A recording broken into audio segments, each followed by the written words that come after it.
it's been proven that people do not change by what they hear.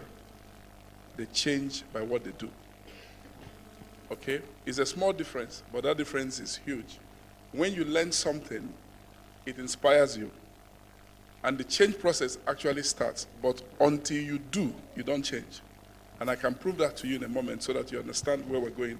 My focus in this session is on the History Makers training, but I'm just focused on personal effectiveness and personal development. If you learn to drive and you take driving lessons and you never drive, you take it for 7 months, you didn't drive, they teach you in the car, but you didn't drive. Okay? They give you the manual, you read it, you do, if it's in America, you do the written test, but you didn't drive. The person that hits the road for 3 days is better than you. Is superior to you many times over. Okay? So, you have to understand that it's important what we do or what we learn. And the real inertia we face in life is in doing. Okay? And in a meeting like this, a lot will happen to us. But it's what you do beyond the meeting that will bring all the difference in the world.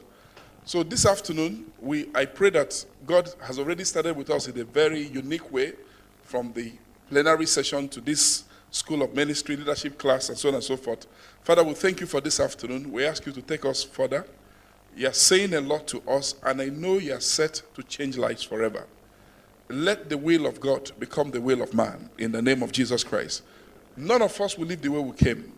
Transform us, change us, mold us, make us, take us higher, help us to take principles, lessons, strategies, and to have the courage to apply them, that our lives will never be the same. Thank you, Father, because we know you have heard. In Jesus' mighty name we pray. I want to thank Apostle David Ogbueli for the conference. I've been coming for a number of years, and I was here last year, particularly sharing the platform with Pastor Andre for the process and the price he pays with the team to organize these meetings. We don't take it for granted. And I know I've met a few friends here, so I know that this is having impact on people's lives all over the country and beyond Nigeria. So, Apostle, we thank you for the work you're doing, and all the people behind the scene that do all the great work. It's a great work. This afternoon, I've been asked to share on what you might call the History Makers training, but because it's a program, I'm just taking a small portion, and I'm going to focus on what I might call that. We spoke about it last year. Life is predictable. Okay, so I can come at it from any angle because of the limited time that I have. It's 1:15 now, so I think that maybe I have like 40 minutes. Or how much time? Because I know Pastor Andre needs time too. We're supposed to end by 3:30. Yeah, so, okay, 45 minutes, and then Pastor Andre will come up. When you listen to Pastor David speak, he's the apostle over Dominion City globally. Okay, I know you heard a lot, but this is why we have this class. Why can't every pastor that heard him go back and do what he said that he did? That's why we have this class. Why? Remember, we've heard the same thing. Why was he able to be called to a meeting by a group of learned people, older people who were concerned, and he was able to turn it upside down and eventually engage them, and their view about him changed, and he's engaging them further? Why do people go to conferences all over the world and hear great things, and they come back and try to practice some of those things and fall flat on their face? And some people can even turn around and say, it doesn't work. The people are telling the truth. Why is that? That's why we're dealing with History Makers training. The life is predictable. Jesus said, follow me, and I will make you fishers of men. And the reason he could say that was because he was a fisher of men. He said, if you follow me, I'll make you. Before you can make somebody, you first have to be. So the most important thing is being who you are. You can't do more than what you are. So focusing a lot of strength and energy to become will change the whole world. Okay? Pastor Andrew already said in the morning that there are no difficult territories in the world. Okay? So if territories are not difficult, why do some people some people are not just having a breakthrough, they are breakthrough themselves. That means that they carry an atmosphere wherever they go. They enter into a city. Instead of them feeling heat from the city feels heat from them. Does that make sense? Okay, so they are carrying an atmosphere. Why? Because that's who they've become. It's called the factor of environment. That's who they've become. Okay, so when we say that life is predictable, what it's really saying is that if we look at a person's daily routine, we can predict their future. Because remember that success formula is a small disciplines practice every day. If I'm going to see change in my life at the end of the year, I don't need to do dramatic things today. I only need to take small steps every day. Every day. Every day. If I take small discipline steps every day, eventually the momentum will come and I'll become like a moving locomotive that cannot be stopped. Does that make sense? Okay, so when you watch, for example, Pastor David, okay, remember that every time he speaks, it's backed up with years of training. Every statement he makes, anybody can make the same statement. But the difference is that when you talk, your whole life is speaking. So who you are speaks. If I say, that when we came to the city, we started a church. Somebody say, I also came to the city, I started a church. The difference, everybody's called, okay? But the disciplines is what makes a man. When a man stands in a public place like this and starts to speak, the private victory and private discipline always goes before the public influence. And it's those things that happen in private that makes the difference. Every person you meet in the secular world, in the spiritual world, that is having an impact, is doing something, they're paying a price. Nobody plays golf the way Tiger Woods did, just suddenly. It doesn't happen. It doesn't happen. In fact, what statistics teaches is that the best people in the world are not geniuses because of the price they have paid. Because the impression is that somebody makes a first class because they are intelligent. But there are few intelligent people that make a first class because of intelligence. Most people make a first class because they follow through with the lecturer. Does that make sense? There are few people that go to school and don't go to lecture and make a first class because they are intelligent. Because if you're not in class, there's so much that happens in class that if you are really intelligent, you can make a B, you can even make an A occasionally, but not consistently. Because the lecturer will know you are not in class, because you'll be smart, but your language will be different from the class. Does that make sense?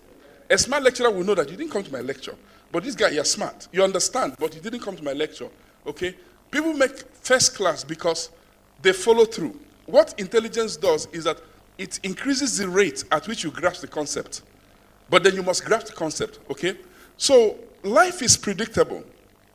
Is that if I want to see a difference at the end of the year, I realize that there's laws that govern human behaviors, and I must obey those laws. And one of those laws is that you cannot change something until you are changed. You have to keep on investing, okay? Investing. Pastor Sunday said something. He said, when I came to Ukraine, it's a long story. He said it was a big city. Kyiv is a city of about 5 million people, I believe. Okay, so he said, but I used to go on monthly retreats to seek God's face. Okay, and then he said, but that the more I spent time in that environment, the more the city got smaller. Because every time I went, I was lifted higher than the city. A day came, I could look down on the city of Kyiv, and it was now so small. Does that make sense?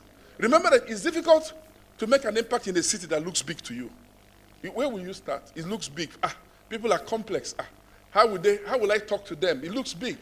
It means you are small on the inside. Okay? But when you are bigger on the inside, the city will get smaller. Of course, we talked about practical steps, which we'll come to in a moment. But where I'm going with all this is that he did not just follow a formula. He said something. He said, he told a story once. He said, I used to stand by the pulpit as a servant of God, and I watched the Ukrainian and the Russian girls. And when I'm preaching, even though I was anointed, called by God, the ministry was growing, that when I look at their legs, I was distracted. And I was very successful, but he said I was not victorious. I'm going somewhere. So he said, okay, one day he said, I went to my wife. I said to my wife, do you have problems? He said, well, like what? I said, do you have lost? He said, me? No. He said, your pastor has problem. He said, I'm going to go away. If I come back, I prayed through. If I didn't come back, I died, seeking the face of God. So he said, I went on a retreat just to be delivered. He said, I knew that, how can I lead this city if I'm still distracted by the people I'm supposed to be leading? He said the first day, he didn't even know how to pray a little bit. Second day, but he said after a while, that not just that God came, he said that God said, not only will I deliver you, I'm going to give you the key to this city. So remember now that the success we see, people have come from all over the world. I visited 10 times in 4 years. People come. They are copying a formula. They listen to teachings. They take notes, and they go back and apply notes. They can never have the same result because you cannot change until you are changed. Everything extraordinary is a revelation. And there's a big difference between knowledge and revelation, right? Okay, so, and it's important for us to understand this. I tried it, and I realized that, let me give an example. Okay, revelation really means principles revealed. Okay, if I teach you how to drive, and I give you the principles of driving, but if you lack courage, you might not drive well.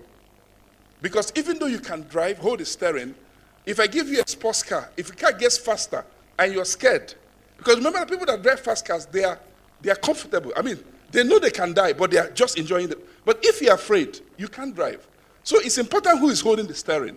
Does that make sense? So where I'm going again is that life is predictable. The first thing I want you to focus on is on personal development. Working on yourself to become the man that God really wants to use to do the things that he really wants to do.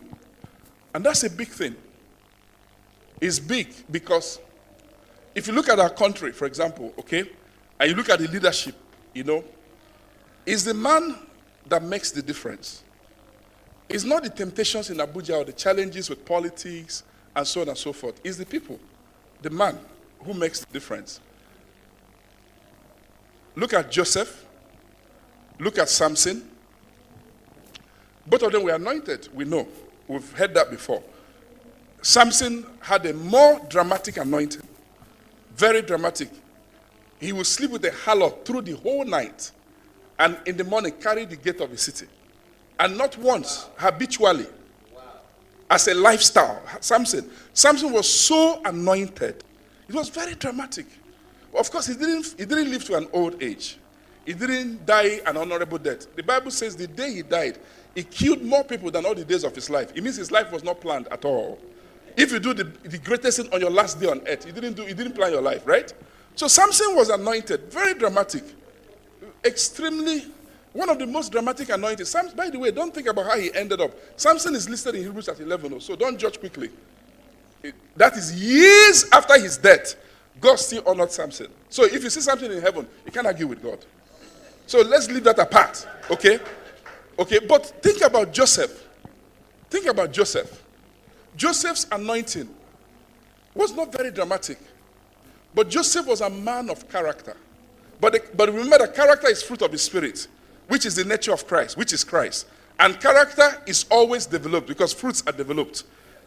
So the anointing is the unction upon a person, right? To do great things. But character is the strength developed from within that still functions even when the anointing upon is not functioning, right? That means that a preacher can finish preaching, go back to his hotel room, he's not in a crusade ground anymore, but because of character, his life is in order. He says, no, you can't come to my room, I can't talk to you. That's character. Does that make sense? Okay? And I want to illustrate this so you understand. I heard a great preacher, one of these people that, he wrote a book on armor bearing, Terry Nance. He told a story. He came to a classroom one day when I was a student in California. He told a story. He said that he was on the road with a great preacher. And they finished preaching and they went to a restaurant to eat. That when the waitress passed by, that the great preacher pinched her at the backside. That when he saw it, he felt, he was so nauseated. He said he went to his room and started praying to God. I said, God, how can that great man do that? How can he do that? And he said, after God said to him, I said, listen, what he did is wrong. Don't follow him. But he said, you're asking me why I use him. He said, are you able and willing to pay the price he pays to carry my presence to a crusade ground? That not many people are even willing to exchange that life with me. But that behavior, don't copy it. It's wrong. But I'm using him because he's made himself available. And I have a need that must be fulfilled. So that's, again, difference between character and anointing. That preacher was anointed but didn't have character. Okay, so the difference is clear. Now, I'm not saying that we need to develop ourselves. And what Pastor Sunday was teaching in History Makers, the background is saying that people see me. At 33, I was so successful in ministry. I've raised the first level of apostles. Then we went on to raise people, and this was a great work. I traveled the world, I preached. I planted churches.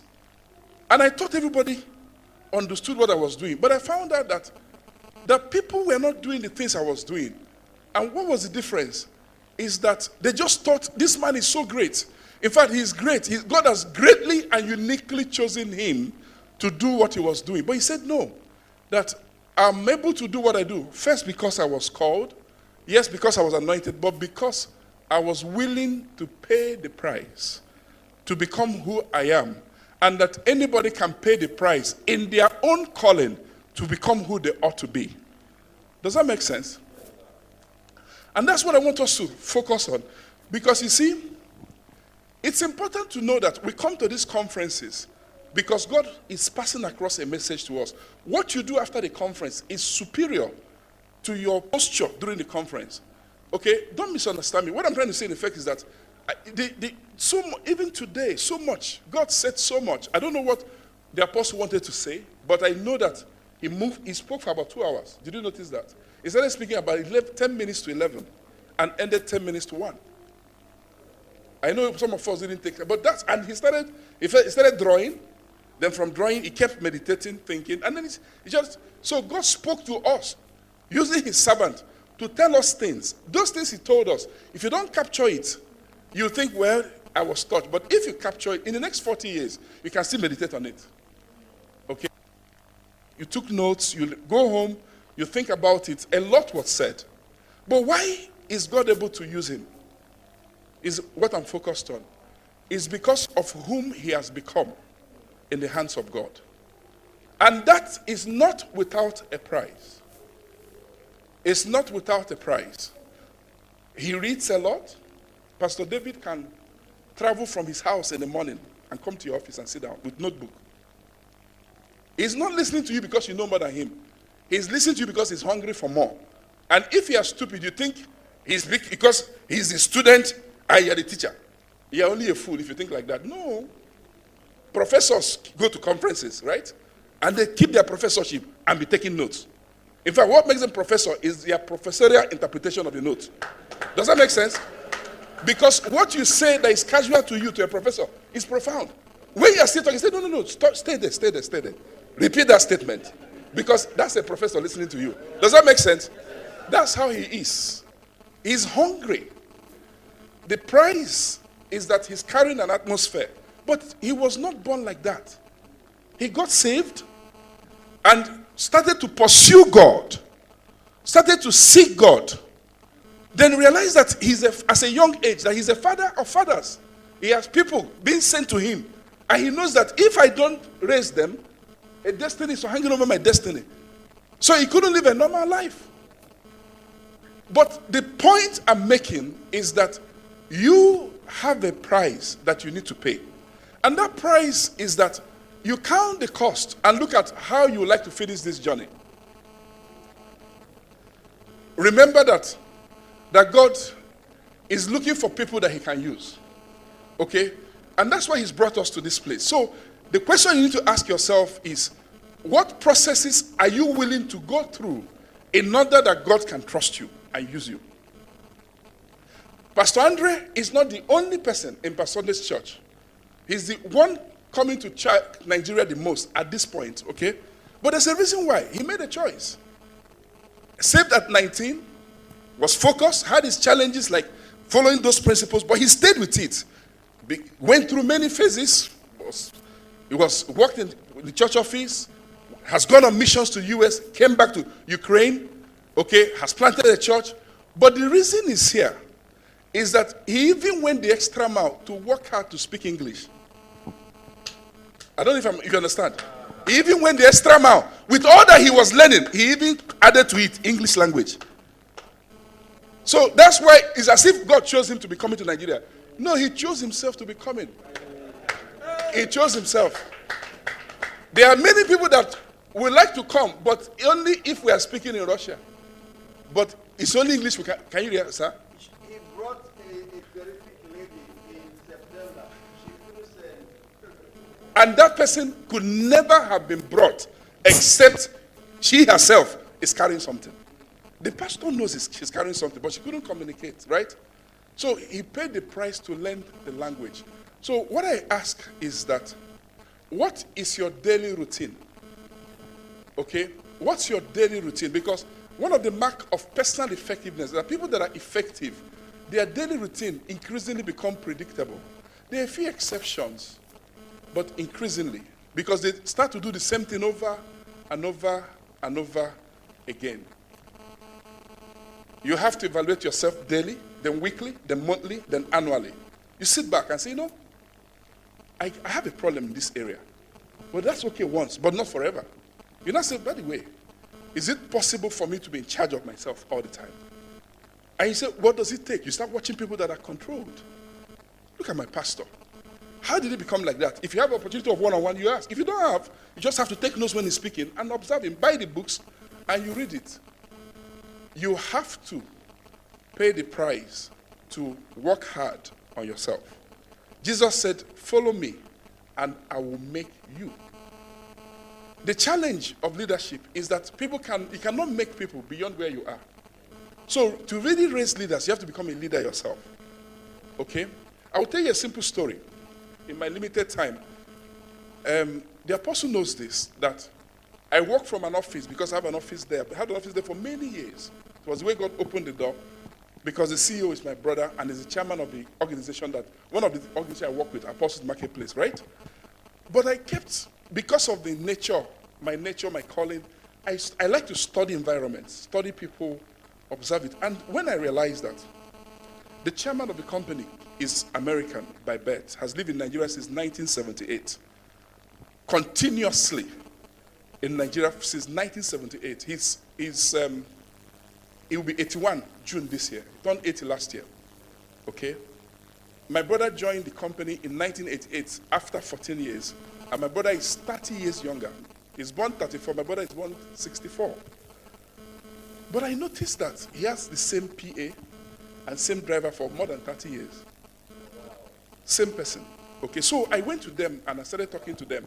So I asked the PA, I said, why would you work for one man, a Nigerian, for over 30 years? What is it?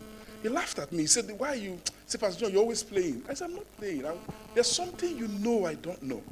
He laughed at me. He looked at me. He said, you're always doing all this philosophy. I said, no. Okay, why do you work for one man for 30 years? When that one didn't answer me well, I went to the driver. The driver is less educated. That one, I know him. When we were getting married, he drove my wife to the wedding. We borrowed their car. So I said to him, sir, he laughed. He said, Oga, no be pay, oh. The man know they pay me too much. Oh. He said, in fact, when I borrow money for school fees for my children, I pay back. So he said, the reason why they work with them like this, and I said, he they treat me well. He talks to me nicely. You know the culture in America, which is Protestant Reformation. You know, it's Protestant Reformation that built that culture. Because it were Puritans and Pilgrims that went to the U.S. to found the New World. They went with Christian values, and those values are that all men are equal. So in America, they use first name basis. It looks like a small thing, but you know what it means is horizontal relationship. But the respect is an institution. Because what I learned from that is that I can still call Pastor David apostle and disrespect him. But if I truly respected him, even if I called him David, which I will not, I will still respect him. Does that make sense? So it's not the title that is the respect, it's the understanding that is the respect. So he said he treats me well in a culture. So he's living a different culture in our culture. Now, imagine what it takes to have a driver work for you for 30 years. It's a very difficult thing. It's a very difficult thing because he can get a better pay. So many things can happen. This man travels half of the year. He's not even there.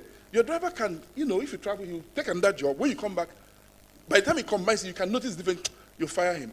But what I learned is that the difference, eventually, I then asked my brother, who is senior in management, because he's the CEO, and he said to me, look, this man, my chairman is so good that when he gives instruction, it's so clear that nobody can miss it. Because I was thinking, okay, these people, they are so smart. He said it's not their smartness, it's his own smartness. That is very clear in his leadership style. He gives clear instructions, but that statement, he treats people nicely, is really, truly what makes him an institution. I don't know how to, am I communicating? What I'm trying to say is a bit difficult for me. I'm saying that you have a picture of what you want, but you must be the picture first. So when you're talking to people, if they are not understanding, when they look at you, they understand. So when he says, for example, you have to be a person of integrity at work, he says anything you cannot do in front of the television camera, he said don't do at all. In fact, in the office, he told them, anybody that cheats his wife, don't do business with them. Because the highest level of human partnership is marriage. Anybody disobeying that partnership will chop your money with no morality. That's the standard that he had. So what was the thing? Well, let me tell you where I'm going with this. This man is an avid reader. He goes to conferences, seminars, always studying. Because that's what he wanted to produce. He's 80. His best present are still books up to today. He reads. He's 80. He's an executive chairman. You know what that means? It means that he works. He has an office in the office. He comes to work as long as he's in the country. That, for me, that's remarkable. I watch him at 80, 81 this year. So here is where I'm going. You have to invest time to become the vision that God is placing in front of you. You have to work hard. You have to work hard. You have to come to conferences like this. Listen, don't get distracted in this conference. Buy the books. Don't price books too much. It shows lack of value for knowledge. Don't price too much. You can price water, soft drink, akara, but not books. Buy books. Buy them. Don't feel bad for not reading all the books you bought. You have to buy all you can buy and read all you can read. They may not be the same. Don't say, I can't buy books now that I bought so many I've not read. Just buy it in your library. The day you need it, you might read it. Just buy it. And don't feel ashamed that you're reading things, you know things you're not yet practicing, you're struggling to practice them. That shouldn't stop you from teaching it. Because some things you will not be able to do until you teach it. And then that anointing will rub off on you. Does that make sense? So don't be feeling bad that I'm not reading and tell people read. No, just look, there's a place for teaching and unction. And the apostle will understand that. Because there are things you will need to proclaim to be able to enter into it in the name of Jesus Christ. Okay, you need to proclaim it, don't have guilt conscience. Say, listen, I'm telling them, am I doing it? No. There is a place for proclamation. You will say it and it will change you forever. Okay? But you have to invest. You have to invest your life. Do you see the future? God gave us a picture here today. When I listened to the songs that were played, I saw the apostles standing. I felt the atmosphere. I could feel eternity. I could feel how far God wants to travel with people in the room. How far he wants to travel. But will you be willing to travel that far with God? Will you be willing to pay the price that you will not be an empty vessel? Somebody substantial that God can truly, truly, truly use. Here is the bottom line of everything. Is that if you spend the time to become a carrier of an atmosphere, it means that you can get the work done. Because it's already inside of you. Does that make sense? Yes. Put in another way as a roundup. You see, if I take Apostle Ogbueli, if I take him and put him in any country in the world, he will produce himself, He'll produce results. The reason is that in Igbo language, you know how they say it. I'm from Umuahia, they used to say, "Hia mura muka hia gwarago." Right? That once you have learned something, it's not, hia gwarago is magic. Tumbon, brrr. But you can't repeat it because it's a fluke. But if you learn something and you are something, any place you can do it. If you learn to drive, you can never forget again. Do you know that? You can never forget, except you have a brain damage. And that part of your brain is taken away. But apart from that, you will always be able to drive because you learned it. That's why in Nigeria, graduates don't produce. We didn't learn in school, we crammed. We didn't learn. No, we didn't learn. I did a computer class. I didn't see computer. And I passed. Do you understand? So how can I be? I took it, yes, as an elective in Ife, I took a computer class. I didn't see computer. I didn't go to the computer. Because when it's time for assignment, we'll gather together. We'll do it together. We'll pass together. And we'll leave the university together. Okay? But I didn't learn anything. I didn't learn anything. I didn't learn anything about computer. The class was too large. 3,000 students. What can you learn? The teacher is so far, I don't even see what he's wearing. So many people, what can you learn? Nothing. He will just shout, and go. But take time. Break life with simple steps. And you have to believe in personal training, in corporate training. See, we came here this week to be changed. Don't take it for granted. Don't think that you heard Pastor Andre teach or Pastor David spoke and you said you heard it. No. From experience, if you don't buy the tape and listen to it, what you didn't hear is more than what you heard. I know. In fact, if you want to do an experiment, try to transcribe a tape yourself by writing it out. You'll be surprised what was said today that you didn't hear. You'll be shocked. So it tells you there's so much that is going on. But the investment is that time when people are not watching. You go on a personal retreat for a day, 2 days, 3 days. You make your room, you build the atmosphere, like perhaps we'll learn in this conference, the factor of environment, which is 50% of success. You build that atmosphere and you maintain it, whether with music, with the word. You become conscious that you're a person on a journey with God, okay? And you start to practice and do these things. You don't need to know everything for God to use you, but you need to make yourself a champion of that area He's calling you. Invest your time in it. You know, Paul the Apostle said, he said, don't you know that they that run in a race, they run all, but only one receives the prize. He said, so run that you might obtain. He said, every man who strives for the mastery is what? Temperate in all things. I said, they do it to obtain a corruptible crown, but we an incorruptible. He said, because of that, I fight not as one that beats the air. You can understand where he's going. He's talking about the disciplines that a champion or somebody that wants to be a champion gets into. Let me pause here for a moment. I'm almost done. The people you respect and admire, what life is predictably saying is that the reason they become who they are, apart from the unique calling, there's something about a calling that you cannot get by trying or praying. The uniqueness of a call, you can't manufacture that. But just that small part is the part that is outside of our control. I'm talking about the part in our control. A person's ability to be usable in the hand of God. What we admire and respect is by the dint of hard work, study, praying, giving yourself over and over to that calling. Taking time to trust God, to believe in God. Trust in the Lord with all your heart. Think about that. It's a simple statement. But you see, by saying it doesn't mean that you trust God. You will see that when you're under pressure, you manipulate, you scheme. But that's what he says, trust. It means that just trust God with all your heart. Don't leave room for distrust. Just know that God is in charge of your life. That what you need, He'll supply. Just trust Him. Walk with Him. But that happens in the private moment. You hear it in the service, you go home with it and say, trust in God with all. You can stay with that for a whole week. All my heart. All. That means that last minute miracles will come. All my heart.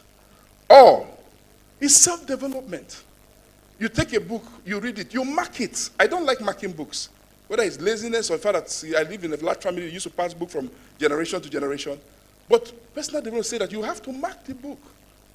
You don't have to read in a hurry. There's no price for finishing a book. There's only price for being changed by a book. You can't say, I just finished it. There's no price. I just finished the book. Well, there's no price. The only price is for those that the book changed, who changed their world. So read slowly. Digest it. Read. Come back. Read. Read for yourself. The pastors that are here, remember, don't read to preach a sermon. It will keep you spiritually dry for a long time to come. Read for yourself. If you are filled, you will always have overflow. A pastor that is always filled will never look for a sermon. It's not a problem. Even the things you overcame last night is a big sermon for. You can do seminar on it for 3 years. Don't worry about it. Just read. Focus on development. And then structure your life like Benjamin Franklin did. What are the areas where you're doing well? Ride on them. But the areas you're not doing well, you have to work hard on it. My last 2 stories. It was told of Benjamin Franklin that he used to kind of gossip about people. Okay? When they're not in the room, just say things. But something happened in his life, and he decided that I will speak only good of those not in the room. He made a choice and started to work at it. Of course, he died as a statesman.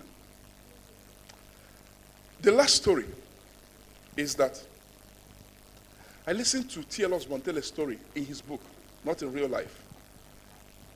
And that book, How to Heal the Sick, I think that's where that story was, or some other book. He said that when Charles Price, who was the healing evangelist, died in 1947, which was the same year that Amy Semple McPherson died, he said that when he got the news, back to back almost, he said he cried. The way Pastor David was crying in that church, he cried. And he said that God came to him and said, they've lived their life. They've died. But it's now your own turn to live your own life. He's been to India and back at this time. And he said, on another day that Jesus appeared to him, and just the glory of his appearance, he wept for hours. He said he lay in a pool of his own tears. And God said to him, it's now your own turn. What are you going to do? Your generation. That's what God is saying to us today.